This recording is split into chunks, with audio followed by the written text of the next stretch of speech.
believe that we should be ready to go here. So what's going on, everyone? Back again, obviously, for another week of a UFC preview. Not gonna lie, kind of not the best card this week, especially with what we've had in the past. Especially after last week, obviously Khabib. This card doesn't really stack up to that, but it's really not supposed to. And it's just a UFC on ESPN. But before we get into the picks for today, we can look at the results from our last week picks. Overall, pretty good day. I had all 6 winners. I think most, if not all of them, favorites. A couple of pick'ems in there. I had all 6 winners on the main card. Got greedy with a little bit of trying to get way of win. That lost a few bets for me, but overall still not bad. We hit on Magomed Ankalaev to win -310. I teased it might be worth looking into him by knockout. I didn't actually say to play it though. He did win by knockout. Also had Lauren Murphy win her first submission of her career, so that was impressive. We had Hawes by knockout at even money. Volkov, I said, was my best bet of the night. He won -175. Robert Whittaker won as a pick'em. Khabib obviously won, and Tai Tuivasa. I said Stefan Struve might be the worst MMA fighter I've ever seen, and he sure looked like it in the cage when Tuivasa knocked him out in the first round. So that was an easy one, especially to get at -110 odds. The losses, like I said, I went for some greedy bets. Went Volkov by decision. He won by knockout. Went Khabib by decision. He won by submission. And in the prelims, I went with the Jung to win by knockout over Sam Alvey. And while it looked promising, Sam Alvey got dropped a couple of times, but he was able to survive to the bell. The Jung won by decision and not by knockout. So overall, you run all the numbers on that, assuming it was 1 unit for each bet. Plus 1.51 units, so not too bad. Could have been better if we didn't get a little greedy, but maybe you guys tailed in a better way. But yeah, so now we can get into the card for today. Well, for tomorrow, I guess. First fight on the main card is Bobby Green, 27-10 record, -320 favorite, going up against Thiago Moises. If I'm not mistaken, I think we've talked about both these guys on the show before. Relatively quick turnarounds, I believe. Excuse me. Bobby Green's looked pretty good recently, especially in his last 2 fights, but he is on a 3-fight win streak. He's beaten guys like Clay Guida, Lando Venata, and Alan Patrick. Thiago on the other side, he did win his last fight against Michael Johnson, but he hasn't had a 2-fight win streak since mid-2018. But this isn't even really a fight where I need to talk about the fighters themselves too much because I'm not going to lay a bet on who I think is going to win. If you are looking for that, I do think it's going to be Bobby Green. He's a big favorite for a reason. I do think he's going to win, but I think there's more value on fight to reach a decision at -195 and gives you a little bit of better odds, and I think there's just as good a chance as that happening. So you take a look at Bobby Green's resume. He's got 17 finishes in his career, but each of his last 8 fights have all reached a decision. Thiago, 3 of his last 4 fights have reached a decision as well. Both these guys like to use their wrestling a little bit. That always wastes some time rolling around on the mat. I think even when it's on the feet, it's just going to be a slow-paced matchup.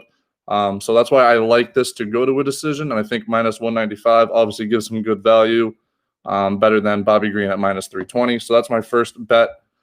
For the main card, I should say I will do a couple of undercard picks as well after I finish with the main card.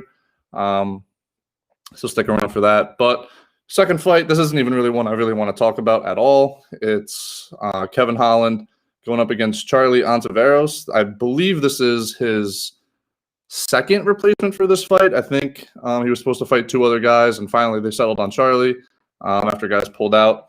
And yeah, I mean, what can I say? I mean, I've seen this line up to -900 for Kevin Holland. It's not really set because it's a replacement fight that happened relatively recently. It's just really not close. Holland's going to win very easy, but it's not worth even betting on given the odds. So yeah, I really have nothing to say here. I don't really want to talk about this. It's probably the first fight since I started doing this. I think it has no value to bet on whatsoever. So yeah, we'll just move straight on because that one is not worth talking about. And this is a much more exciting one. Greg Hardy, former NFL D end, obviously had some issues, got kicked out of the league, found a home in the UFC.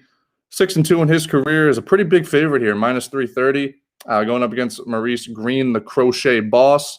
Likes to do some crochet. Also, one thing I should say that's totally irrelevant to anything, but this card has some of the best nicknames in the UFC on it, and the crochet boss is just one of them. People that watch The Ultimate Fighter, he was just doing crochet in his free time while everyone else was out doing what else. But Maurice Green likes to do crochet, but he's also a really good fighter. But let's talk about Greg Hardy first because he's kind of the attraction here. 5 of his 6 wins are by knockout, and it's pretty much all he has is his knockout power. He looks for the big shot. He'll throw crazy flurries if he thinks he has you hurt. He's got a knack for finishing fights. I'll give him that. But he does have 0 wrestling skills whatsoever. He's very limited in the clinch. And he has shown he has some cardio issues as well. And another thing that doesn't look good for him is in the weigh-ins today, he was almost the first UFC heavyweight to ever miss weight. And I mean, that just shows poor preparation for the fight, in my opinion. All you have to do is make 265 pounds. You're a professional fighter. You should be able to make that. He was the last one to weigh in, I believe. He missed weight by a pound, or actually I think only a half pound. Had the extra hour to get down. And he did end up making it, but he was close to being the first heavyweight ever to miss weight in the UFC. So that's pretty concerning in my eyes. But let's talk about Maurice Green now. He bounced back in his last fight, sinking in a beautiful arm triangle choke. It was came out of nowhere, it seemed like. It was a good one. He's got 2 knockouts in his career, 5 submissions. Definitely a more well-rounded MMA fighter. But with that being said, he does have much less power than Greg Hardy does. And so I kind of get why Greg Hardy is the favorite. I mean, he's got the power that can end all fights at any time. It can really bail him out of fights too, even if he is losing. But I don't think it really should be this lopsided of a line. So honestly, I kind of like Mo Green as the underdog here at plus 275 because he's got the submission skills and the grappling skills that Greg Hardy just can't compete with whatsoever. He hasn't really fought.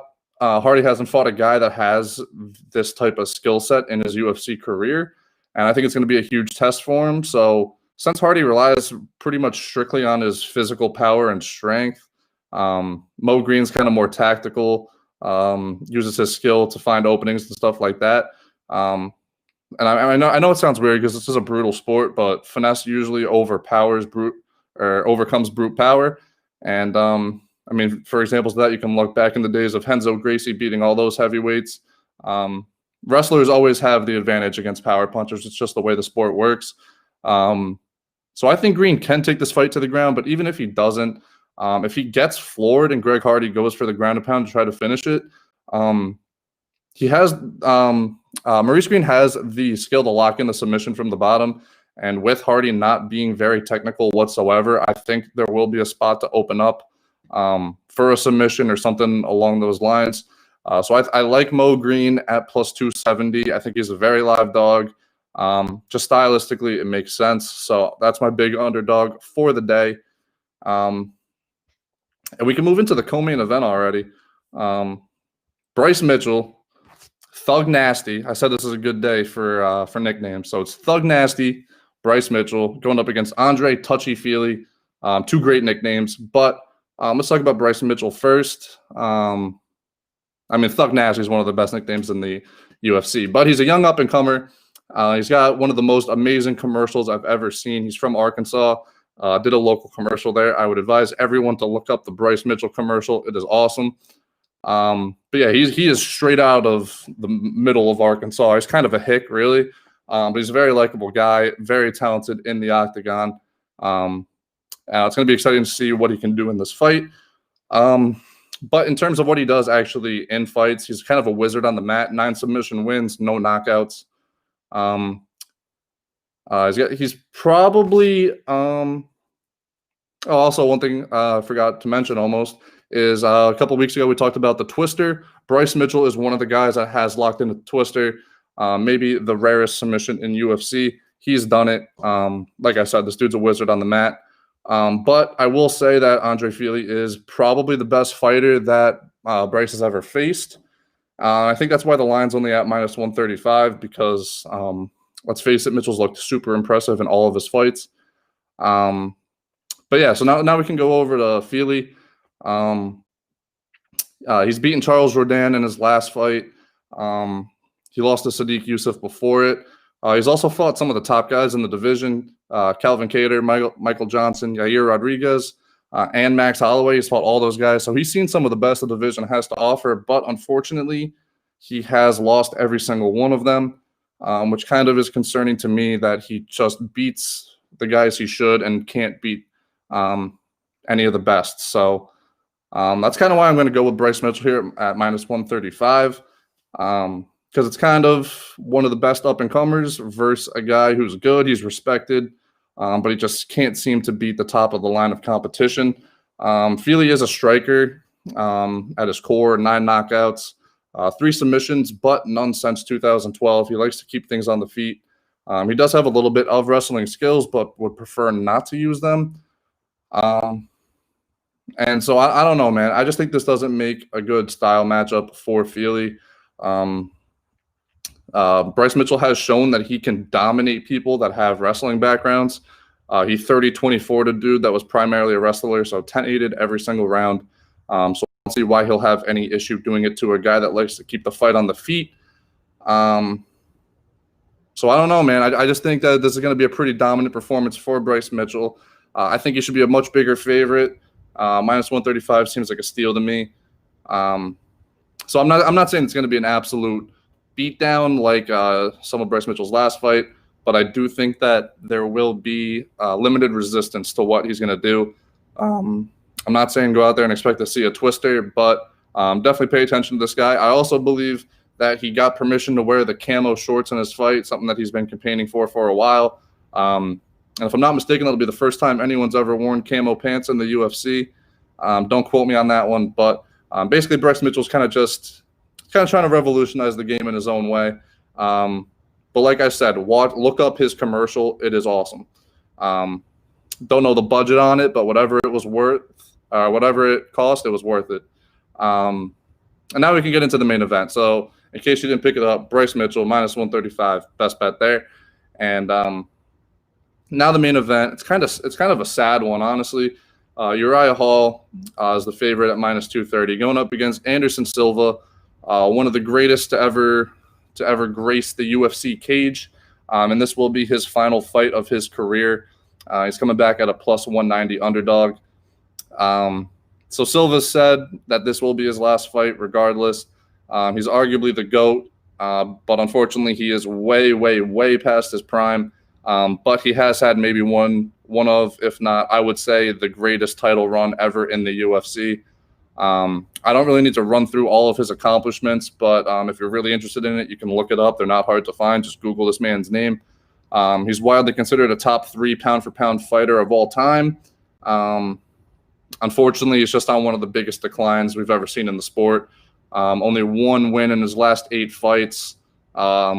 One thing I will say is that he has been fighting some good competition, even though he probably shouldn't since he's so far past his prime. I mean, the dude's 45 years old. Probably should have hung him up a while ago. But in that stretch of losses, 2 to Chris Weidman, no contest to Nick Diaz. He won but tested positive for some illegal stuff. Lost to Bisping, Cormier. He did beat Derek Brunson. I think that was 3 years ago. And then his last 2 fights loses to Adesanya and Cannonier.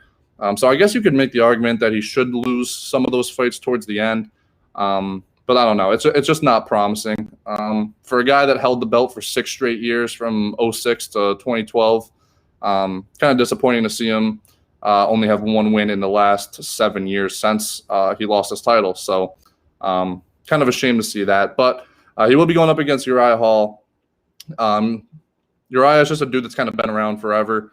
Not forever, but he's been around a while. Never really got to break through to the top of the rankings in the division, but he's always hanging around. He's kind of a staple there. His best win is actually against Gegard Mousasi, who's actually fighting tonight on Bellator, going up against Douglas Lima. And I do like Gegard to win that one, -170 for anyone that's looking to watch some Bellator.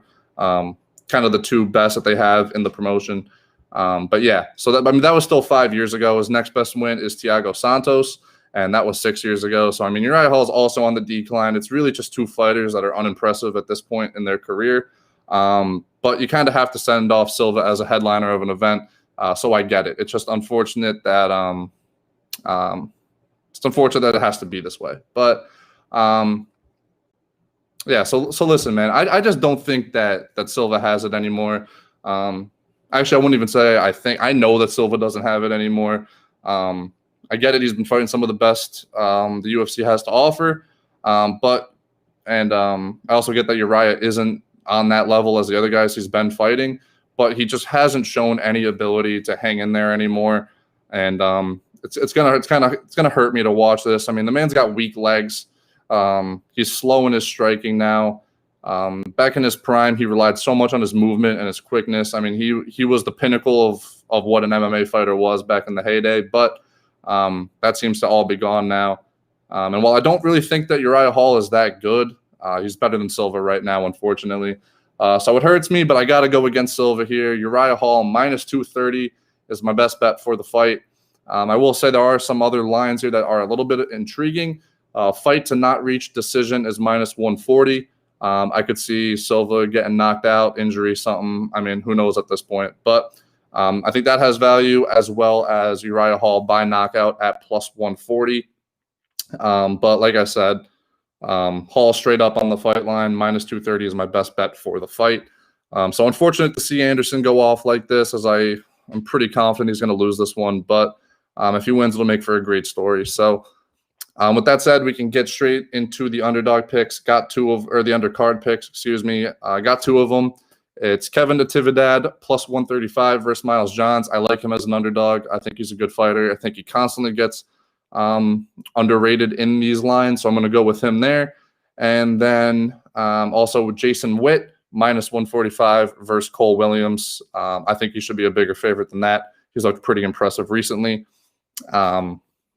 So yeah, that's the whole card. Not the whole card. There's a couple of other undercards, but yeah, that's really all I got. It should be interesting towards the end. Definitely, I think the Bryce Mitchell fight is the best one on the card. I'm most excited to see him. Obviously, when Greg Hardy's there, you kind of just want to see what he's going to do. And then you got Anderson Silva's last fight of his career. So it makes for a pretty good end of the card. But other than that, the fights aren't going to be too good, in my opinion. Who knows? Maybe we see something crazy like we did with the Buckley knockout. But yeah, that's all I got for you guys. Got a packed weekend of NCAA, NFL, and UFC. And like I said, even Bellator's got an event tonight with their two top dogs fighting. So I'm going to head out here now. Good luck to everyone on their bets this weekend. And I'll be back Tuesday for NCAA. Preview next weekend's games. So hopefully I'll see you guys then. So yeah,